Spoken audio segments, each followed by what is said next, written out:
30 വയസ്സിന് മുകളിലുള്ള മുഴുവൻ പേരുടെയും വാർഷികാരോഗ്യ സ്ക്രീനിംഗ് നടത്തുമെന്ന് ആരോഗ്യവകുപ്പ് മന്ത്രി വീണ ജോർജ്. ഒന്നാംഘട്ട സ്ക്രീനിംഗിൽ പങ്കെടുക്കാൻ സാധിക്കാതെ പോയ എല്ലാവരെയും ഉൾക്കൊള്ളിച്ച് രണ്ടാം ഘട്ടത്തിൽ 100% പൂർത്തിയാക്കുന്നതാണ്.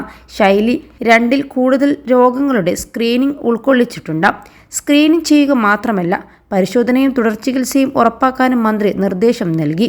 ശൈലി 1-ാം ഘട്ടത്തിൽ പ്രവർത്തിച്ച എല്ലാവരെയും കൃത്യസമയത്ത് ശൈലി 2.0 ലോഞ്ച് ചെയ്യാനായി പരിശ്രമിച്ച എല്ലാവരെയും മന്ത്രി അഭിനന്ദിച്ചു.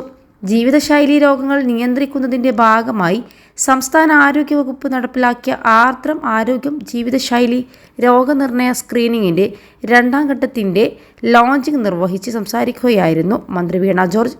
ആദ്യഘട്ടത്തിൽ 30 വയസ്സിന് മുകളിൽ പ്രായമുള്ള 1.54 കോടിയിലധികം പേരുടെ സ്ക്രീനിംഗ് പൂർത്തിയാക്കിയിരിക്കുന്നു. സ്ക്രീനിംഗിൽ രോഗസാധ്യതയുള്ള 23.5 ലക്ഷത്തോളം പേരുടെ തുടർ പരിശോധനകൾ പൂർത്തിയാക്കുകയും ആവശ്യമായവർക്ക് തുടർ ചികിത്സ ഉറപ്പാക്കുകയും ചെയ്തു.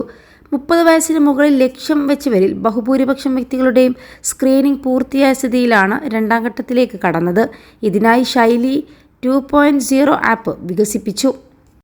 +2 ഡിഗ്രി കഴിഞ്ഞവർക്ക് വേൾഡ്സ് ഫസ്റ്റ് AR/VR ക്ലാസ് റൂമിലൂടെ സ്മാർട്ട് ഫോൺ എഞ്ചിനീയർ ആവാം. കൂടുതൽ അറിയാൻ വിളിക്കൂ ബ്രിഡ്കോ ആൻഡ് ബ്രിഡ്കോ.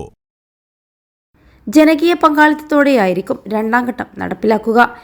ഹെൽത്ത് രൂപകൽപ്പന ചെയ്യുന്ന ശൈലി ആപ്പിൻ്റെ സഹായത്തോടെ ആശാപ്രവർത്തകർ നേരിട്ട് വീടുകളിലെത്തിയാണ് സ്ക്രീനിംഗ് നടത്തുന്നത്.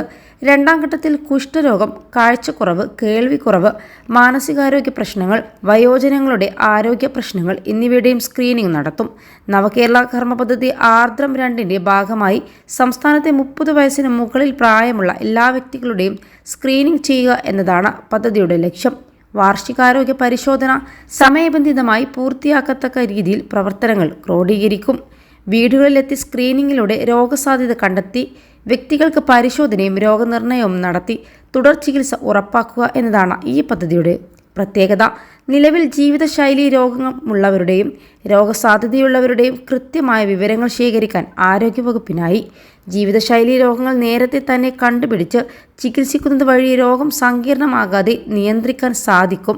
അതോടൊപ്പം രോഗസാധ്യത കണ്ടെത്തിയവരിൽ ജീവിതശൈലിയിൽ മാറ്റം വരുത്തിയും വ്യായാമത്തിലൂടെയും ജീവിതശൈലീ രോഗങ്ങൾ വരാതെ പ്രതിരോധിക്കാനും സാധിക്കുന്നു.